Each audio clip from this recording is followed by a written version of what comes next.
보월이라는 이름에는 항상 만공선사가 뒤따른다. 너무 일찍 이 세상을 등져버린 제자를 위해, 자신의 미망을 채찍질해준 제자를 위해 만공선사가 이 세상에 없는 보월선사의 법맥을 여러 선사에게 있도록 했기 때문이다. 보월선사는 기록도 사진도 남아있지 않다. 그저 만공선사가 자신의 법맥을 이어갔으면 하는 수제자로 알려져 있다. 20세기 초 한국 선사 중 만공선사의 덕화를 입지 않은 이가 없다고 한다. 그중 보월선사는 만공선사의 수제자였다. 보월선사의 출가 전 삶은 정확하게 알려져 있지 않으나 물어물어 가다 보면 일찍이 결혼해 두 아들까지 두었다는 것만 알 수 있다고 한다. 어떤 연유인지 모르지만 집을 나와 유리 걸식하는 탁발승이 되었다. 그러던 어느 날 홍성 월사남에서 하룻밤을 묵게 됐는데 그곳을 지키던 만공선사의 속가형인 대은스님이 보월에게 이렇게 말했다고 한다. 일단중이 되었으면 견성을 해야 하고 그러려면 참선해야 한다. 그러면서 만공선사를 찾아가 보라고 권했다. 보월선사는 그 즉시 덕숭산 정회사를 찾았다. 그리고 그곳에서 수행승이 되어 참선하는 수자들의 뒷바라지를 하며 말석에서 참선을 시작했다. 그러던 중 보월선사가 눈앞에 확 트이는 게 있어 개송을 지어 만공선사에게 갔다. 만공선사는 한 손에 개송을 적은 종이를 쥔 채 다른 한 손을 내밀었다. 보월선사가 말했다. 개송을 드렸지 않습니까? 만공선사가 답했다. 이건 말고 보월선사는 무엇을 더 내놓으라는지 몰라 가만히 있다가 만공선사에게 방망이로 흠씬 두들겨 맞은 뒤 방에서 쫓겨났다. 만공선사가 보월선사를 방망이로 때린 것은 그의 육신이 아니라 보월선사가 갇혀있던 글과 깨달음이란 관념의 감옥을 때려 부수기 위함이었다고 한다.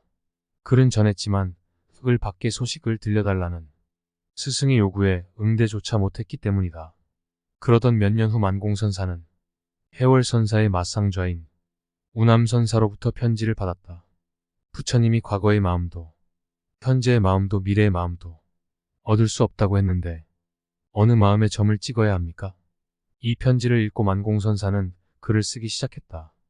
천지가 열리기 전 이미 다 말했다. 만공선사는 편지를 다 쓰고 제자 보월을 불러 편지를 읽게 했다. 이를 본 보월선사는 말했다. 죄송하지만 스님, 도대체 누구의 눈을 멀게 하려고 이런 짓을 하고 계십니까? 그런 뒤 보월선사가 친히 답장을 썼다. 덕숭산 만공스님, 회상을 등지고 영남으로 향하는 것은 마음에 남은 의심을 끊지 못함이니 지금에도 남은 의심을 끊지 못하였구나. 차후에 다시 남은 의심을 끊어 이런 짓을 하지 마라. 그리고 만공선사의 편지를 불태웠다. 만공선사는 보월선사의 행동에 충격을 받고 금선대에 올라 7일간 전진했다. 그런 뒤 내려와 보월선사의 손을 잡으며 말했다. 자네가 내게 10년 양식을 주었구나. 글과 깨달음의 감옥에 갇혀있다고 제자를 꾸짖던 스승을 제자가 다시 글의 감옥에 갇히려 한 스승을 구한 것이다. 만공선사는 보월선사에게 법의 인가를 내렸고 조실 자리를 넘겨주었다.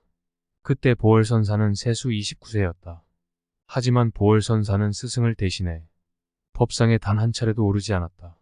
자신의 경지가 스승을 따라갈 수 없다는 겸손과 스승이 버젓이 있는데 그 자리에 오를 수 없다는 이유에서였다. 만공선사는 이를 알고 보월선사를 예산 보덕사의 조실로 보냈다. 보월선사는 보덕사에서 선농일치를 실천하며 더욱 용맹하게 정진했다. 금오선사를 제자로 받아들인 것도 이 무렵이다. 그러던 어느 날 갑자기 보월선사가 40살에 입적하자 만공선사는 3일 동안 식음을 전폐하고 대중설법을 하는 도중 애통해하며 울었다고 한다. 만공선사에게 보월선사는 제자이자 스승이었던 것이다.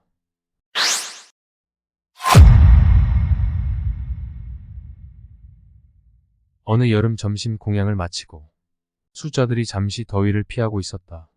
그때 매미 소리가 유난히 시끄러웠다. 그 소리를 듣던 만공선사가 수자에게 말했다.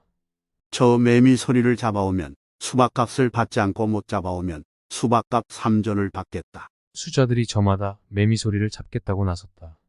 어떤 스님은 매미 잡는 흉내를 내고 다른 스님은 이론상을 그렸다. 하지만 만공선사가 원하는 답을 아무도 내놓지 못했다. 시간이 흘러 보월선사가 자리에 나타났다. 만공선사가 그간의 일을 전하며 물었다. 자네는 어떻게 매미 소리를 잡아오겠는가? 보월선사는 그 자리에서 수박값 3전을 내놓았다. 만공선사는 미소를 지으며 말했다. 자네가 내 뜻을 알았네.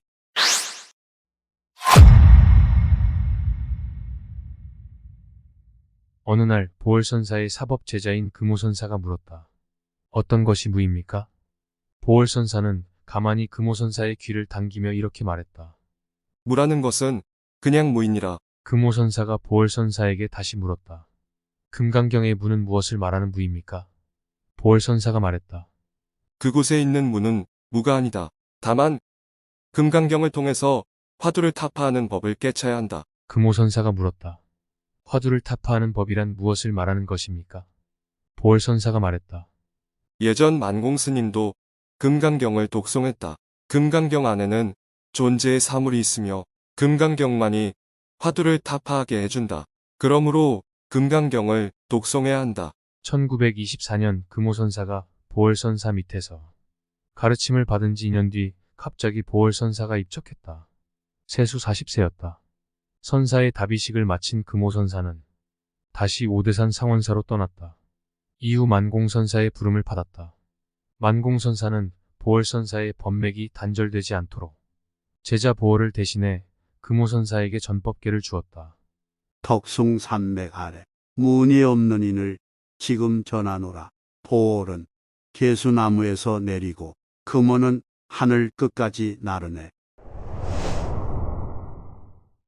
스승이 제자의 제자에게 당신의 제자의 법맥을 잃지 말라고 전송계를 내린 것인데 이는 매우 드문 일이라고 한다.